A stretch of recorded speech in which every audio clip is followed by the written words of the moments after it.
بیسەرانی رادیۆ میلی گەڕیان سڵاو ڕێز بۆ ئێوە خۆشەویست، هیوادارم ڕۆژ و ڕۆژگارتان پڕ بێ لە گۆرانی و مۆسیقا و خۆشی و شادی لەناو ئەو ژیانە ناخۆشەیە کە پڕ بووە لە ناخۆشی و نەخۆشیش بەداخەوە.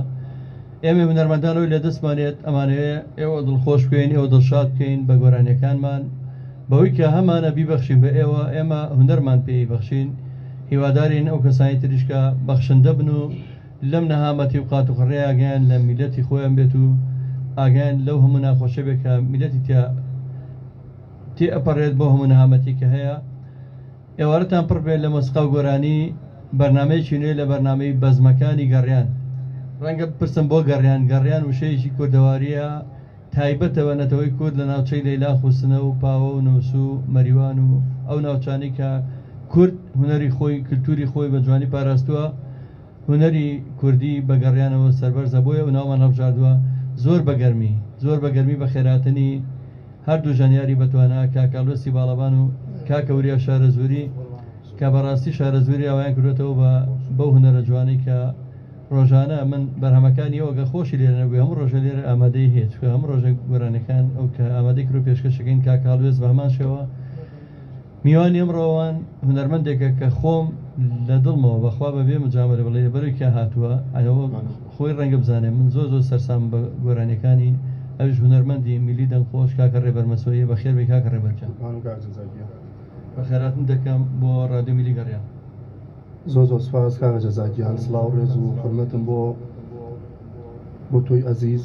بۆ ئەم بەرنامە جوانە کە هەمیشە هونەرمەندانی میلی بەسەرەکەیتەوە و بەبێ جیاوازی خزمەتی هەمووی کردووە و هەمیشە خەمخۆری هەموو هونەرمەندانی. من زۆر سپاس دەکەمەوەی لە تواناما بێ کەم تەرخەمی ناکەم.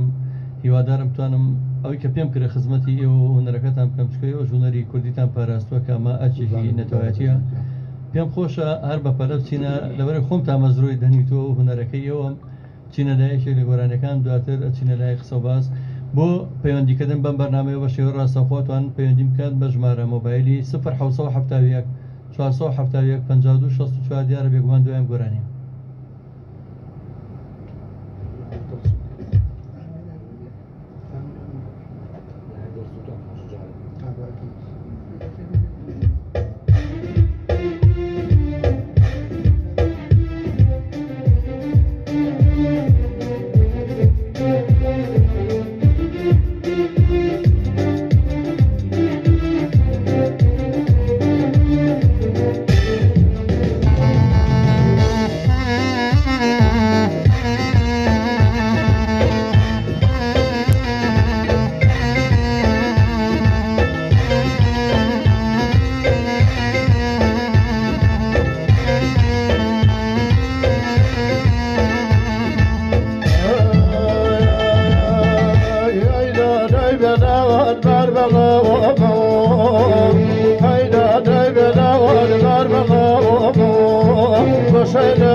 يا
چۆلەم دنیا ڕسوای زەومانەوە گیرۆدەوەتانەوەی دەس و بێگانەوە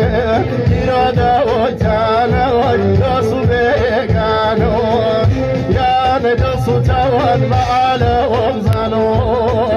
یانەی دەس و تاوان مەعالەوەم زانەوە بایە خۆش لەسەوەر یانەتمەوەوانەوە بایە خۆش لەسەوەر یانەتمەوەوانەوە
دەستان خۆش بێت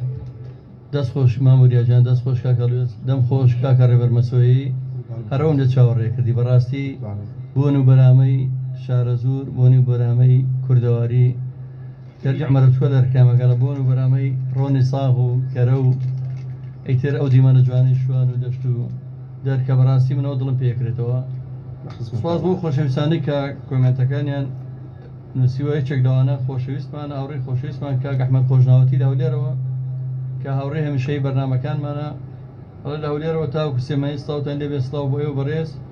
کاک ئەحمەدە کاک زاجانتکە ژمارەیەکی کۆڕەک زیاد بکەن بەسەر چاوم کاک ئەحمەدجان ڕادیۆکەمان جارێ هەژارانەیە وردە و دەپەلەمان لێ مەکەن ستودیۆکەمان جارەوەنە بچووکەوە جارە کاکە ڕێبەر هەر نازانم چۆن جێگەی بۆ تۆلێک پەناو خۆم ترجاومەتە هەم قوژبنە و ئینشەڵا بە ئومێدی خوا گەورەیەکەین و باشێکین ئێمە یەک ئامانجوانەیە ئێوە دڵتان خۆش بێت لەبەرەوە مادەم بۆ نیەتەمان هەیە بە دڵنیایی بەدڵیەوەکەین و بەرنامەکان جوانترەکەین یەک ئاگاداری ئێمەیە پێتان ڕابگەێنم ڕۆژی چوارشەممە کاتژمێر 4 پاژنیۆڕۆ بۆ ڕێزگرتن لە گیانی عەتاچاوشینی هەمیشە لە یادمان پەیکەرێک پەردە لەسەر پەیکەری عەتاچاوشین لا برێت ئەوە هاوکات باخچەیەک کە ئەمە مای دەستخۆشیە بۆ سەرۆکایەتی شارەوانی سلێمانی کە باخچەیەک بە ناوی عەتاچاوشینەوە نانرێت لە نزیکی مزگەوتی شێخ فەرید لە تەنیشتی قوتابخانەی ڕەنجین ئامادەبوونتان نیشانەی وەفاداریتانە بۆ خۆشەویستیتانە بۆ عەتاچاوشین ئەو عەتاچاوشینی کە هەموو کات لە ژیانی دڵیەوەی خۆش کردووە ئێمەش دەتوانین وەک وەفایەک ئامادە بین کاتژمێر 4 پاژنیۆڕۆ ڕۆژی چوارشەممە دیارە لە مەراسیمێکی جوانە ئەم پەیکەرەکە پەردەی سەدابرێت و ئێوارە ئاهەنگێکی خەنجیرانەش بە بەژایی چە هونەرمەندێک لەوەیە بەشدارە بین هیوادارم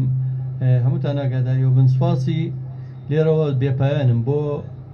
کۆمەڵگەی پەروەردەیی مارگرێت و شخصی دکتۆر تاها ڕەسوڵ کە سپۆنسەری ئەو کاری کردووە و مژدەیەکیشتانێمێ هەر لەوێ عەتاچاوشین بە ڕەحمەت بێ پێشەوەی کە کۆچی دوایی بکە بەرهەمێکی لە ستودیۆ تەواو بووە بە کاملی بەڵام پریان نەکەوت بوو کلیپی بۆ بکات لەوێ پێشکەشتانیەکەین و هاوکات بە هەمان شێوە کۆمەڵگەی پەروەردەیی مارگرێت و خودی دکتۆر تاها ڕەسوڵ سپۆنسەری ئەوەشگا کلیپەکەش تەواوەکەن بەداخەوە کلیپەکە دیمەنی بە خاکسپاردن و دیمەنی نەخۆشکەوتنی و دیمەنی چلەکەی ئەو پەیکەری تیا بێت و هاوکات دیمەنی ئەو دارێکە لە قەرەداغ کاکشەوەتە ناوی دارەکە عەتاچاوشین لێش هەر پۆستەرێکیان بۆ دروست کردووە هەموو ئەمانە ناو کلیپەکە جێ بێتەوە لەگەڵ هاوڕێکانی کاکە ڕێبەرجان من هیوای تەمەند درێژی بۆ ئێوە خوازم بەڕاستی عەتاچاوشین ڕەنگە بۆ هەمووتان بامان شێوە پێتان ناخۆش ببواتە بە تاکید کاکە جەزاگیان مامۆستا عەتا چاوشین جێدەستی دیار بوو لە ناو هونەری ڕەسەنی کوردیە. هەزار ڕەحمەت لە گۆڕی. سواس دەکەم پەیوەندیەکمان لەگەڵایە کاکە شوان هەورامی ئێوارە باش.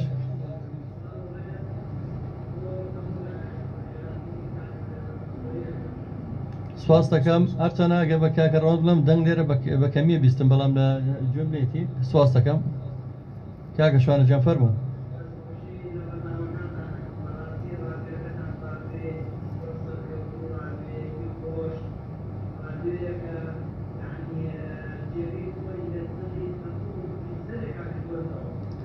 زۆر زۆر سپاس دەکەم هیوادارم جێگەر ڕەزامەندیەوە بین کاکە شوانە جان.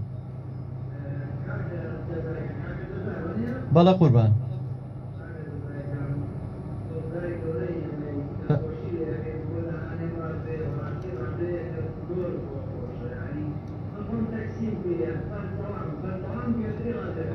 وەڵایەوە مای خۆشحاڵی کە بتوانین دڵیەوە خۆش بکەین مادەم بەڕێستان دڵی پێی خۆشەوە وەکو شۆفێرانی تەکسی کە بەڕاستی نەقەیرانێکی بێئیشی زۆر گەورەیان هەر هیچ نەبێ ئێمە بتوانین دڵیەوە شاد بکەین ئەوە پشتێکی کەمە کە بتوانین بۆتان بکەین. قوربان.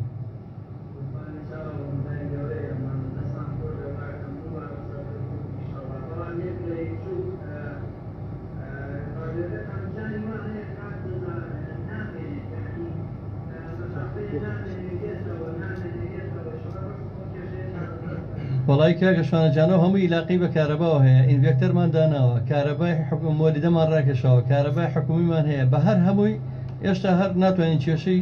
ئەم پچڕی کارەبای دوای 30 ساڵ حکومڕانی چارەسەر بکەین. زۆر سواز بە توێ بەڕێز براکەم. زۆر سواز بۆ توێ بەڕێز بۆ خۆشەویستانەی کە ڕاستەکە ئەگەر ڕەخنەیان هەبێت لە ڕادیۆکە لە پچڕێنی ڕادیۆکە یادا ئەوەی کە لە زۆر شوێنوەکو پێویست وەریناگرێت دیارە ئەم ڕادیۆیەکی هەلی سەربەخۆیە کە ڕادیۆیەکی هەژارانەیە هونەرمەندی میلی هەرەوەمان لەتوانەیە بەخوا ئەوە هەر خۆمان دامەناوە نە فەیکە و نە سێبەرە نە بندیوارە نە سەر بە هیچ زیانێکە ڕادیۆیەکە بۆ خزمەتی هونەری میلی هەر بە نمونە ئەم خۆشەویستانە بڕۆ تەلەفۆنم کردووە زەحمەتیان شەشاو لە شارە زورەوە بەخۆ بەخش بەبێ بەرامبەر بەبێ شتێکات نوتە لە ئێمە و ئێمەش بەبێ بەرامبەر و بەبێەوەی هیچ بازرگانیش پێ بکەین پێشکەشیەوەکەین دیارە ئامانجمان خزمەتکردن لەبەرەوە بمان بەخشن هەندێکم و کوڕی هەتا و کاتی کە ئەگەر ئیمکانەتێکە بۆ بتوانانی هێدیەدی کێشەکەمان چارەسەرەکەین. سواسانەکەم کاک ئەحمەد خۆشناوەتی جایەک دەستڵی نردووە کاکزا دەنجی پەیوەندیەکە زۆر کەمە کاکە ڕەوەنجان دیارەڵەن دەنگی پەیوەندیەکە زۆر کەم بۆ پەیوەندی تەلەفۆنەکە لای منیش هەرکەم بوو هیوادارم کاکە ڕەوەندی خۆشەویست کە ئەویش ئەو گەنجە خۆنەویست و خۆبەخشەیەکە هاوکارمانە سپاسێکم ئەو کێشەیە چارەسەر بێت. ئەچینە لای بەرهەمێک تر منەمەیە کاتەکانمان زۆر بە گۆرانی خۆشخۆشەوە خۆم چاوەڕێی گۆرانی خۆشەکانی کاکە ڕێبەرم پەیوەندی هەیە ئەو پەیوەندی وەرەگین کاکە ڕێبەرجان. سڵاو ڕێز بۆ تۆی بەڕێز کاکە من سڵاو لێ بێجانەکەم زۆر سپاس بۆ تۆی بەڕێز.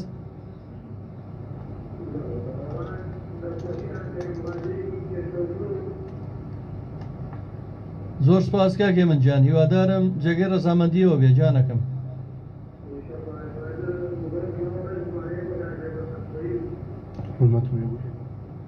زۆر سپاس.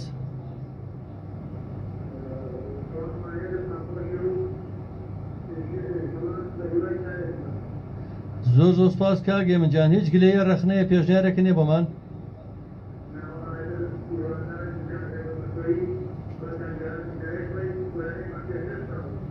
فەڵاروای لێکەوەن خۆشم تامە زۆرم بە پەلە بچینە لای گۆرانەکانی ڕێزمانەی بۆ تۆ کاکێ من جان.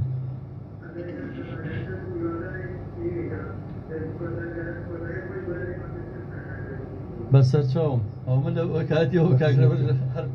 بەسەر چاو کاکێ من جان. خەڵۆزاتە کاک ڕێبەر نەناسیەوە ئەچکن هەبینرەوە هەر بەدەنگەکە باشە ڕێز ساڵمانەیە بۆ خاڵۆزای کاکە ڕێبەر کاکێ من جان سڵاو ڕێزمانی بۆ تۆ. زۆر سپاس کاکەمە جیزیرەک هونەرمەندی دێرین لە شاری کەلاری خۆشەویستەوە بە خەراتی میوانە بەڕێزەکانەکە چای ماجەکەم بەڵام من حەزم چینە لای گۆرانیەک و دوا بەدوایە چینەوە لای پەیوەندیەکان خۆشەویستان. خۆشەویستانم بۆ ڕێکلامکردن لە رادیۆ میلی گەڕیان پەیوەندی بکەن بە ژمارە مۆبایلی 07071 471 52 64 بۆ بازرگانان و سەرمایەداران، بۆ خۆشەویستانی کولتور و هونەر، بۆ ئەو کەسانەی کە هونەری کوردیان مەبەستە تکایە بۆم رادیۆیە لەسەر پێی خۆی بۆستێت ڕێکلامە بازرگانەکانتان بێن بۆ رادیۆ میلی گەڕیان. بۆ ڕێکلامکردن پەیوەندی بکەن بە ژمارە مۆبایلی 07071 471 52 64.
بريا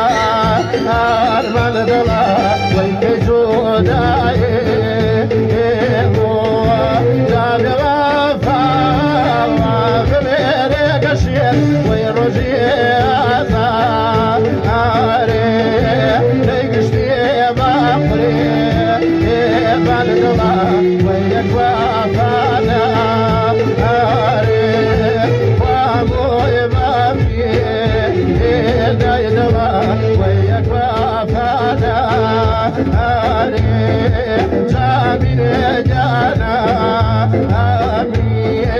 ويامين هوا ليامين جانا دوامين هوا ليومين دموا يا دوا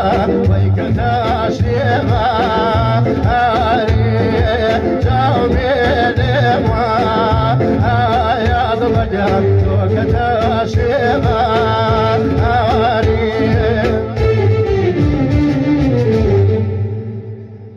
دەستان خۆش بێت دەم خۆش کاکە ڕێبەرجان دەست خۆش کاکە لوێس کاکە وریاجان بەڕاستی من زۆر جار گوێبیستی ئەو گۆرانیانە بم کە کاکە وریا چی وەردی تا بەکارێنێ بەبێ مجامەلە زۆر سەرسام بە شێوەیەکی ئەوە کوردەواریانێ بەکارێنێ ئێمە ماوەیە کە لێرە زۆر بەیەق بە زەڕبوونەیەین لەم ڕادیۆیە بەڵام بێزار نابم لە هەندێکی بۆردیانی هەندێک ئاسوی بۆرد کێتێرە بەڕاستی ئەوەنە کوردەواریانە بەکارێنێت چکە و تەکنەلۆژیایە خۆتان نەزانن سامپلەری تێکرێ دوای جۆمە لە ڕیمیکسێک شەبێت کە کاگوریا من زۆر جابینیمەوە ڕیمیکسانە زۆر بەکارێنێت لەگەڵ شتە کولتوریەکانە بە تەواوی تێکەڵی کردو لەگەڵ بەرهەمەکوانەکانە بە چەپڵەوە بەڕاستی یعنی ئەگەر لە شایەوی لەوانێ سەرچۆکەکە نەی بەکەس لەخۆش کاکە بەختیار شەمێرانی هاوڕێ هەمومان سڵاو ڕێزی نردوو بەخوا نازانێت گوشتی شوتە پەلکەینەکەی و نازانە بێت چیەوە بینی خۆتانە لێرەوە سڵاو ڕێزمێ بۆی کاکە بەختیار شەمێرانی هەمیشە هاوکارمانەوە بێگومان هەمیشە خەمخۆر بۆ من بۆ کاکە وریا بۆ هونەرمەندانی شارە زوور بەتایبەت دەستی خۆش بێ جەگەر ڕێزی هەمومانە کاکە بەختیار شەمێرانی کاکە ئێرشتێمانی سڵاوتان لێ بێ کاکە دانا ئەحمەد پێنجوێنی فۆتۆگرافەری سەرکەوتوو هاوڕێ هەمومانەوە سڵاو ڕێز بۆ کاکەزای خۆشەویست دەست و چاوت خۆش بێ بەڕاستی ڕادیۆی گەڕیان جێگەی خۆی کردوێتەوە لە دڵی هەموو لایەکە ڕێز و خۆشەویستم بۆ برای بەڕێزم کاکە وریا چاوی کاکە ڕێبەر و ئەو بەڕێزانێ و بەڕێزش کاکاڵو ئێستا چاوی ماجەکەم زۆر سپاس ئێمەش ڕێزمانێ بۆ کاکە دانا ئەحمەد پێنجوێنی چاوی ماجەکەم زۆر ڕێزی هەیە خات و بانعیرفان کە زۆر هاوکارمان بۆ لە ڕادیۆی بابان و ڕاگەیاندکارێکی سەرکەوتووە خاتوبانە ڕێز سڵاوی نادووە سپاس یەکەم کاکە حەمەڕەش ئەڵە سڵاو کاکە جوانڕووی باڵەوان سڵاو ڕێزم بۆتان کاک زاجیان دەنجی کاکە ڕێبەر خۆش بێت دەستی هەردوو شەنیارەکانیش خۆش بێت بە ڕێز و ماندوو نەبێت جێگە ڕێزیت کاکە جوانڕۆژیان تۆش هەموو کاتێک هاوکار و خەمخۆری هونەری ڕەسەنی و کوردی و کلتوری نەتەوەکەمانی خۆت و ژەنێری کوڕی دەستە خۆش بێ کاکاڵوێستی شەر ئەوە هەر خانەوادەکەی خۆتانە و دیارەوە خانەوادێکی هونەری کە خزمەتی هونەری ڕەسەنەکەن سواسانەکەم کاکە مەریوان نوریێڵێ لە خۆشیە بن سواسەکەم کاک مەریوانجان خۆشەویستان و ئەزانم تکایەوانی کە خوازیار نەم ڕادیۆ زیاتر پێشکوێت پیجەکەمان لە فەیسبوک لایک بکەن و هەروەها ئەم لایڤەمان شێر بکەن بۆی زۆرترین کەس ببینێت و هەر کەسەوە لای خۆیەوە ئازەر شێری بکەم لایڤە سواسێکم کاک ڕێبەر بە شمشاڵی شۆ بەرهەمەکانی زۆر خۆشە بە چەپڵەوە زۆر خۆشە بەڕاستی من جۆم لێ بێ زۆر جار دانیشتەکانیان هەر مۆسیقای نویست و جاریوە ینی بینیوە بە چەپڵەوە لەگەڵ کاکە قایرگاگری و یا لەگەڵ خۆشەویستانەیە لەگەڵ کاکە هێرشکانی حەیرانی کە سڵاو ڕێزی بۆ نێرم من زۆر حەزم بۆ هونەرێ بەڕاستی بێنارە لە سڵاو لە مامەجزا سواس دەکەم دیاری شارە زوریە لە سڵاو لە مامۆستا ڕێبەر سواز بۆ هەمووتان خۆشەویستم جاری تر داواتان لێکەمەوە بۆ ڕێکلامکردن لە ڕادیۆی ملی گەڕیان پەیوەندی بکەن بە ژمارە مۆبایلی 070 471 5264 ئێمە بازرگانی بە هونەرەکەمان و ناکەین تەنامانێت ئەم ڕادیۆ لەسەر پێی خۆی بۆسێ بەس بۆ ئەومە ئەتوانین داواکەین هەندێک ئەگەر ڕێکلامەکانتان نەبێت لێرە بڵاویکەینەوە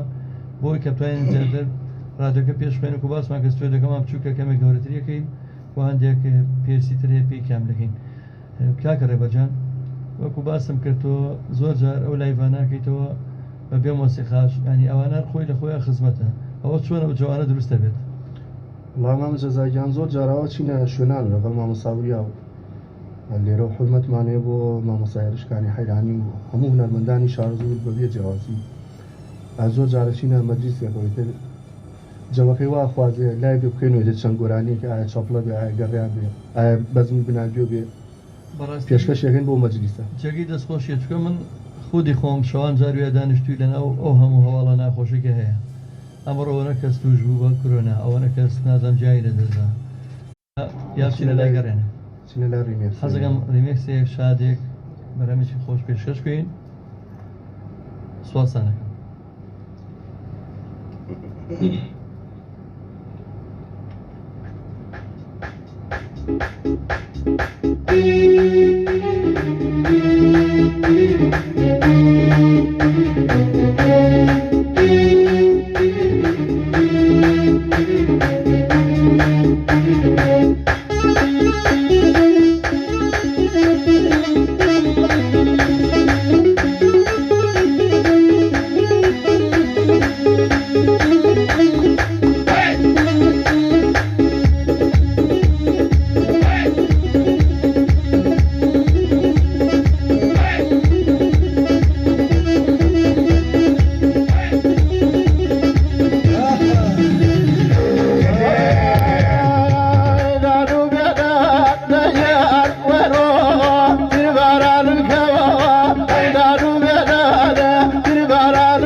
دەستان خۆش بێت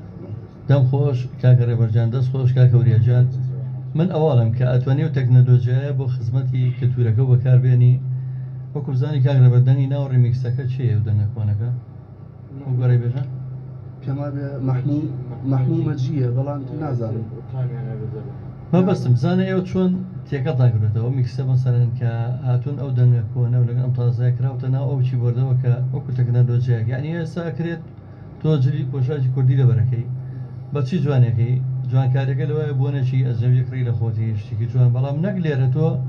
چیبۆردەکەیانی هوەری نەتەوەکەتی پێ ناشیری بکەین بەڕاستی زۆر ناخۆشە میلۆدیکی جوانی شارە زۆر میلۆدیکی ڕەسەنی هەورامان تۆ بێنیت زۆر بە نەشیایی بەکاری بێنی لەگەڵ وشەی نەشیاوە بۆ شەڕەجنیە و بۆ شەڕەبەن من لێتان ناشارمەهۆر بۆ ئامانجە ڕادیۆ میلی گەڕانشماندا مەسەرەن وەکو ئەو خەباتی کە لە کۆمەڵی هوەری میلیەمان کرد بۆی هوەری جوان لە هوەری ناشرین جا بکەینەوە بۆی هوەری تەواوی پاک و بێگەر لەگەڵ هوەری کە بەڕاستی نازانم نایبنم چی خۆ ئەکرێت ئەم هوەرەژەوە تا بژێوی ژیانی خۆشیانی پێدابی نەکەن بەڵام ئەکرێ و کەسە کە بژێوی ژیانی خۆی دابینەکان نەخۆی هەزەلی بکە نە هوەرەکەی هەزەلی بکە نە سوگایەتی بە هوەرەکەی بکە نە بە کللتورەکەی و خەڵکێکیشەی گوێ لەمە ئەگرێ بەڕاستی بەداخەوە هیوادارم هەر بەم شێوە جوانە و هوەرەکەی خۆتان پارێزن کاکە ڕێبەرجان قوربان و گاوە جەزاکە من سواسەکە بەڕاستی لای خۆمەوە کاک وریاجان جەنابیشت جێگەدەستە دیارە لەو دەبەرە من زوو ئێمەوە سەر کاکەوریا لەبەرەوەی ئاگادارم وەکو کاک بەختیاری شەر باماشی بەختیار شێمێرانی چۆن لەوێ جێگەدەستی دیارە جەناب و کاکە ڕێبەر و کاکێر و شوێنی پەرەیەکی جوانتانەوە بە هوەرێک لە ناوچەی شارە زۆر کە پێشتر ناوی خۆی هەر بەخۆی شارە زۆر شوێنی هوەر و لاکەی هوەر و ژیان و ژیانێکی ئاوادان بوو لە کۆنیشان هیوادارم هەر بەردەوام بن بۆ خزمەتە نازار حوسێن ڕێزسڵاوی هەیە کاکەوارە وریانی ئەڵە هیوای سەرکەوتنە بۆ خۆزم کاک زۆر سوپاس دەکەم کاکەوارە سڵاو لە کاکە ڕێبەری خۆشەویست ئاشقی دەنگی و پیاوە دیاری شارەزوری جایتە ڕێز و سڵاوتان هەیە کاکەوارە وریانی ئەڵە سڵاو ڕێزمی بۆتان سوپاسیانەکەم ئەو خۆشەویستانە ڕەمیان دیارە ئەو هوەرەی جەنابتیان زۆر پێخۆشە جارێک تر داوا لە بیسەرانی ڕادیۆ میلی گەڕانەکەم کەەوە ئەو کەسایی لە خۆیان ڕابین لە تیمی مارکەتینە کار بکەن لێرە پەیوەندی بکەن بە ژمارە مۆبایلی 1970 471 56 بە سوپاسی و گەنجە خۆشەویستانەکەم کەەوە چەند کەسێک لێرە ئامادەیان پیشانناوە خۆبەخش هاوکاری ڕادیۆ میلی گەڕیان بن کە بۆ من جێگەی شانازیە جێگەی سوپاس و پێزانینە دیارەوانە هەستەکەن کە ئێمە بێکەس و بێ پشت و پەناین تەنها پشتمان ئەوان و ئێوە و هونەرمەندە خۆشەویستە خۆبەخشەکانە تەنها ئەمان دشمان یەکشتە دڵخۆشکردنی جەماوەری خۆشەویستی خەڵکی کوردستان لە ناو هەموو نەهامەتوی ناخۆشیەکە هەیە من ئەگە بێرم داوای بەڕێنی تر بکەم بۆی لە بەرنامەکەیە زۆرترین چێژ دەدەنگی و بینم و ئەم بەرنامە ڕیکۆردی ژەکرێ ڕۆژانە دواتر پێشکەشەکرێتەوە بە خەڵکی خۆشەویستی کوردستان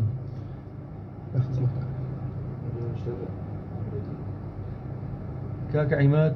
چەمچەماڵ کاکە عیماد چەمچەماڵی خۆشەویست هاوکارێک و هاوڕێی چێمیشەی ڕادیۆی گەڕیانە ئەڵە سڵاوتان لێبێ سڵاو بە کاکە عیمادی خۆشەویست کاکە نازم مامۆی سڵاوتان لێبێ سەرکەوتوو بن لەگەڵ گەڕیانی ئامۆزاجیانەکەشمان حەزێ بۆ گەربیرتان مابێ باشە بەڵام پێشمان خۆشە لە خۆتان شتێکتاندا بێمەنەمان بیست بێت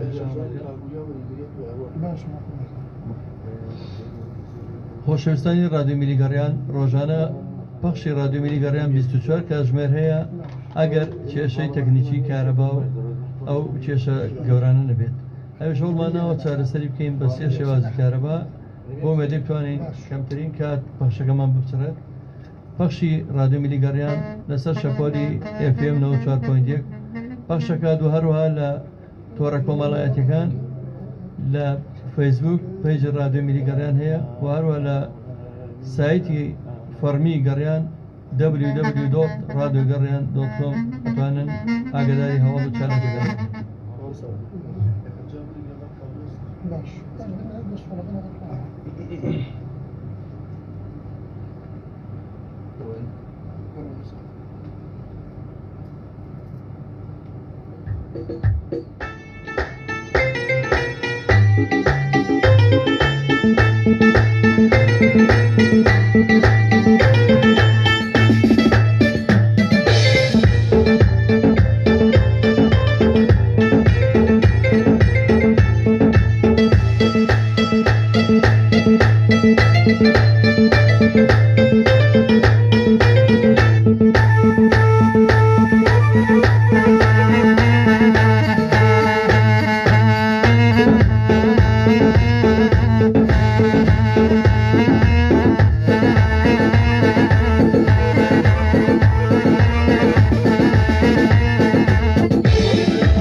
شوق ما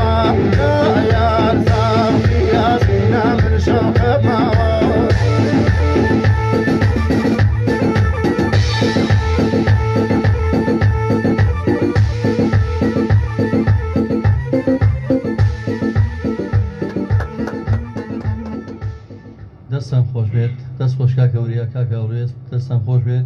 خۆشەویستان هەر بۆ زانینیەوە هونەرمەندانی میلی ئەوەنە خۆبەخشانە و گیانی خۆبەخشیان تایە وابزانام چەندین جارم خۆشەویستانە لە چەندین چالاکی نەتەوایەتی بۆنەکانی نەورۆز بۆنە تایبەتەکان ئەو بۆنانی کە بۆ خاوەن پێداویستی تایبەتە یا بۆ ڕادیۆی کلتوری کە بابان پێشتریشمانەکرد یا ڕادیۆی سلێمانی لە هەر شوێنێک پێویستم بێم خۆشەویستانە هەرگیز ئەوەنە بۆ بڵێن ناتوانم یا بۆمان ناکرێت کە ئەمانە هەڵوێستێکی زۆر جوامێرانەیە ئەو خۆشەویستانە خەڵکی سەرۆت هەموو دنیای هەیە بەڵام ئامادەنیەکی لێ بەخشێ بەڵام ئەم خۆشەویستانە سەرۆتەکەیانە و هونەرە جوانەیە کای بەخشن بە ئێمە سوپاسیانەکەم سوپاسی کاکە ڕێبەرەکەم کاکەوریا کاکاڵوێست و هەموو خۆشەویستانی کە لە ڕادیۆکە و کارن لە مۆنتێری خۆبەخش و لە خۆشەویستانە کاکە ڕۆند و کاکە بوران و هەموو خۆشەویستانە کاکە پەروەرجافی هونەرمەندی دەنگخۆش ئەڵە سڵاو لەوێ ئازیز سواز بە کاکە پەروەرجافی ئازیز و خۆشەویست کاگەلام فەخرەدین هاوڕێی دێرینمان سڵاو و ڕێزی نردووە زۆر زۆر سوپاس دەکەم کاکارانجان سوپاس دەکەم کاکە پەروەرجاف ئەڵە هەر لە ساغ و سەلامەت بن سوپاس کاک پەروەری ئازیز خاتوبان عیرفان ڕاگەیاندکاری سەرکەوتوو هاوکاری هەمیشەیمان هەڵە سەرکەوتوو بن بۆ بەرنامە جوانە کاکە سۆران محەممەدی هونەرمەندی لاوی دەنگخۆش سڵاو و ڕێزی نردووە هیوادارم کاکە سۆرانیش جارێک بێتە میوان لە بەرنامەکانمانە ڕێز و خۆشەویستیمان بۆ هەیە کاک محەممەد محەممەدی سڵاوی نردووە منش سڵاو ڕێزم هەیە بووی کاکە ڕێبەر منەم ڕادێ ناوی گەڕیانەوە زۆر حەزشم لە بەزمەکانی گەڕیانە بەڕاستی ئەیتر گۆرانی گەڕانیشتان خۆ بەڕاستی کاگوران حەزی لە گۆرانەیە کە ساقی گەردی کۆ یاران دیارە خۆشم بەڕاستی نازەمەوە چیە هەر بەناخمە چێتە خۆڕەوەیەکە خۆزگەوتان بۆ بوتینەیە بەسەر چاو خۆم دەنگ منە خۆشەژنیا تۆزەشمەوە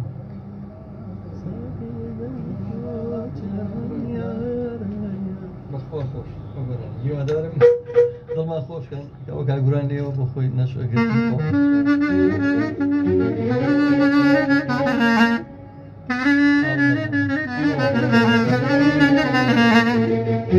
بەڕاستی سڵاو و ڕێزەنێرم بۆ عینەدینی ئوستاز لە گەڕیانە بۆ هەموو خۆشەویستانەی کە هونەریان جوان ڕاگرتووە کاکە موسا لە مەریوان کاکە عومەر میشێوی کاکە ڕێبەر مەسۆیی کاکە گێژنان کەیانی کاکە مەریانی کاکەوادیاگری کاکەگری هیوادارم کە بتوانین گۆرانیە بە شێوەزێکی جوان پێشکەش بکەین فەرموو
سەیرەکەم دیارێنە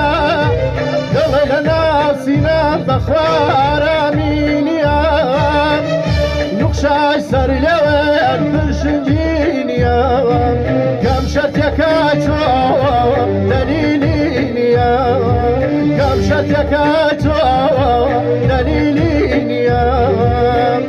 ساقي قلبي كوش ياراني ياراني ساقي قلبي كوش ياراني ياراني هلا لا البرايا لا انتظار هلا لا البرايا لا انتظار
وەکو باسم کرێمە کۆمەڵی هاوڕێن زۆر سەرسامین بە بەزمەکانی گەڕیان هەر لەو ڕۆژەوە بەنامەکەمان ناونەوە بەزمەکانی گەڕیان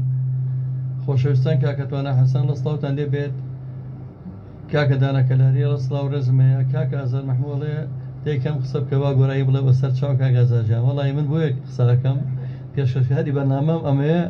کاکە ڕێبەر پشوویەک بات ئەخر ناکرێمە بە دوایەکە ئەومە گۆرانیش ناوترێت مەجبورم هەندێک جار بە بەرنامەکە پێشکەش بکەین هەتاکو و کاکە ڕێبەر پشوێگەیت کاکە عەبدۆبیلال ئەڵە سڵاو لە چوابرا مامۆستا عەبدۆی ساس ئێمە سڵاومانەیە بۆ بەنای هەر چوابراکە بۆ توی ئەزیز و خۆشەویست پێم وا بێ ئەم شەویش مامۆستا عەبدۆ بەرنامەی هەیە مامۆستا عەبدۆ بەرنامەیەکی لە ڕادیۆی گەڕیانەوە بەناوی ئێشا هونەر بۆ کوردانی ڕۆژاوە هەموو شەوانێکی یەکشەمە ڕاستەوخۆ پێشکەشەکرێت کە ئاژمێنەوە و ئەوەش هەر خزمەتێکی کەمە بتوانین بە کوردانی ڕۆژاوە سوپاس بخوا هەستەکەین ماوەیەکە بینەر و بیسەرێکی باشی بەرنامەکەی مامۆستا عەبدۆشەیە لە ڕۆژاوە لە ئەفرین لە کۆبانی لە خانشتەوە کاکە هیواد چاوشین ئەسڵاوتان لێ بێت کاکە عەدنان عەمران ئەسڵاو ڕێزی نردووە سوپاس کاک محەممەد محەممەدی سڵاو بۆ توی ئازیز و خۆشەویست. من زۆر قسە ناکەمەوە کاک ئازاد ڕاست دەکات. من حەزەکەم گوێبستی گۆرانی بم بەڕاستی، بەڵام لەبەر پشوێک بۆ ئەوم پشوو بن هەڵە گۆرانی سەریع بڵێ کاکەدانا کەداری وڵی ئەگەر ڕیمیکسە بۆە زۆر ڕیمیکسی باشتان هەیە دڵنیام. ئەچینە گۆرانی دوا بەدوێ من داواتان لێکەم بۆ کەسانی کانێ ڕێکلامی بازرگانیان هەیە بۆ بازرگانە خۆشەویستەکان ئەتوانن پەیوەندی بکەن بە ژمارە مۆبایلی 0771 471 52 64 ڕادیۆ میلی گەڕیان لە خزمەتانە.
Bala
خۆش کاکەوریەجان دەست خۆش بێت کاکەوریا ئەکادیمی نییە بەڵام بەقەدەر یەک ئەکادیمی خۆی بە تەنیا هونەرمەندی لەو دەبەرە پێگەیاندووە من ناگادارم واش ئەکادیمیە وەکو چۆن چرایەک بەس شۆقی بۆ خۆی هەیە بۆ سێبەرەکەی خۆشی نییە هیچ سوودێکی بۆ نەتەوەکەی نییە بەداخەوە من لەبەرەوە زۆر دەستخۆشی دەکەم دەست خۆش بێت کاکەوریاجان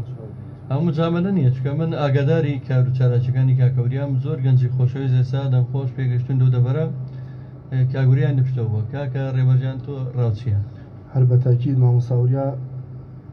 ینی بە پێچەوازی خزمەتی هەموو گۆرانی بێژەکانی کردو و ینی هەمومانی دەستی هەمووی گرتووە ینی خەمخۆر بۆ هەمومان خۆ ڕاستەکەی وایە ئێستا مەسەلەن پێشتر لە ناوچەی شارە زۆر خۆتانزان بە بۆنەی ئەو هەموو شەڕ و شۆڕی کە لەو ناوەڕوویەوە بە بۆنەی ئەو کەلتورە داخراوی کە هەبوو ئەو وەزع ناخۆشی کە بەسەر هەموو کوردستان هاتووە لە ناویشیانە ئەو ناوچانە کە وەکو پێویست بەیاخی پێنیرەوە لە ڕووی ڕۆشنبیری کولتوری و حکوومەتی جارێک لای لێ نەکردێتەوە گەرم گەنجانە نەبوونە هونەر بۆ شێوە زیینون ئەمایەوە دەستیەوە خۆش بە بەڕاستی ئەو جێگە شانازی من لە کۆتایی بەرنامە نزیک گەبمەوە هیوادارم بەدڵی خۆتان دیاری بەرنامەمان پێشکەش بکەن دیارە دوا بەدواوی کە من لە ناخی دڵمەوە سوپاستان دەکەم سوپاسی کاکەڵوێز دەکەم کە زۆر چالاکانە زۆر خۆنەویستانە جارە پێمانە توێ ئاتوەتە ناو بەرنامەکانمانەوە کاکەوریاجان زۆر سوپاس دەکەم پڕ بەدەست سوپاس دەکەم دەستخۆشی لێکەم کاکە ڕێبەرجان پێشەوەی من ماڵاوای لێ بکەم خۆتی چ نەماویڵی بە بیسەران و بینەرانی ڕادیۆی گەڕیان کاکە جەزاگیان من دەستخۆشیم بۆ تۆ هەیە بەڕاستی تۆ هەمیشە خەمخۆری هونەرمەندانی میلیت چی لە نزیک بێ و لە دوور بێتەوە هەمیشە بانگێش و گرون و خزمەتی کردوون ئێمە هەمیشە شانازی بە جەزای سازەوەکەین چکە خۆشەویستە لەناو هەمومانە وە خودی خۆم و من و مامۆساوریایش هەمیشە ئێمەش لە خزمەتی توانین ئەوەی لە توانامان بێ بە گۆرانی ئێمە خزمەتی ئەم ڕادیۆ جوانی تۆوەکەین چکەمە ماڵی هەمومانە بێگومان ڕادیۆ گەڕیان ماڵی هونەرمەندانی ویلیە ماڵی هیچ کەسێکنی خۆتانە سواس دەکەم ئەمێوەرەتان ئاوادان کردەوە بیسەرانی ڕادیۆ میلی گەڕیان لەگەڵ دیارەکەی ئەم خۆشەویستانەیە ماڵاویتان یەکەم تا بێگەگەنەوە لە بەزمەکانی گەڕیان من ماڵاویتان یەکەم دیار لەگەڵ دیارە جوانەکەی ئەم خۆشەویستانە کاکە ڕێبەر مەسۆی و کاکەوریا و کاکەڵوێست هەتا ئەوان مادەکەیان حەزرەکەن من پێتان ئەڵێم خۆشەویستان بۆ ڕێکلامکردن لە ڕادیۆ میلی گەڕیان پێیان بکەن بە ژمارە مۆبایلی 0771 471 5264 و بۆ بەرنامە ڕاستەوخۆکان سەرجەم هەرە ژمارە مۆبایلە بەکارێنین و ئێوەی خۆشەویستی ئەم ماڵە کراوەیە بۆ ئێوە بۆ کەسانی کە توانە و بارەی جوانتیایە ئەتوانن ڕادیۆ میلی گەڕیان هەڵبژێرن لە خزمەتان نابین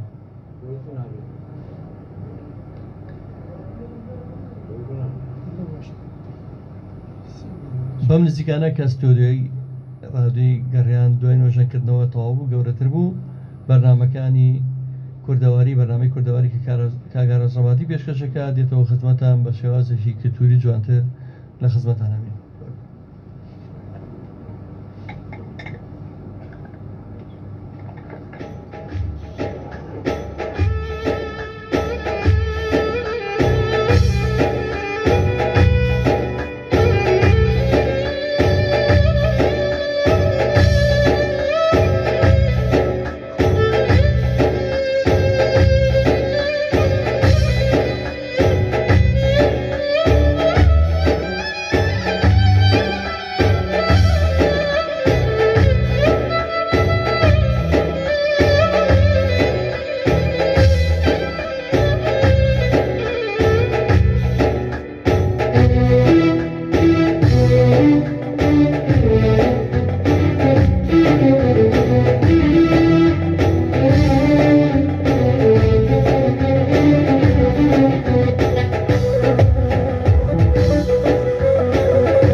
بزايا بيرونا خوش قولي وغمنا نايا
أتواني روتا لخوز قمو كواسايا هر لقالي زوتا وز قمو كواسايا جادي يوسيتا وانا لخوز قمو كواسايا جادي يوسيتا وانا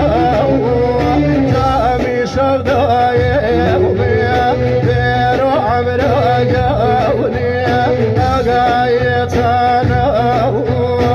أمي شودايا بيرونا وخوش ياونيا أغايتنا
رائزو خاوانيا شولا منزيما زالي ورا والي ورا بيرو عمرا جاونيا ما دنيا وقمر بيتشا داوميا بتاي دريا زات مار بيتشا داوميا بيرونا خوش قولي بتاي دريا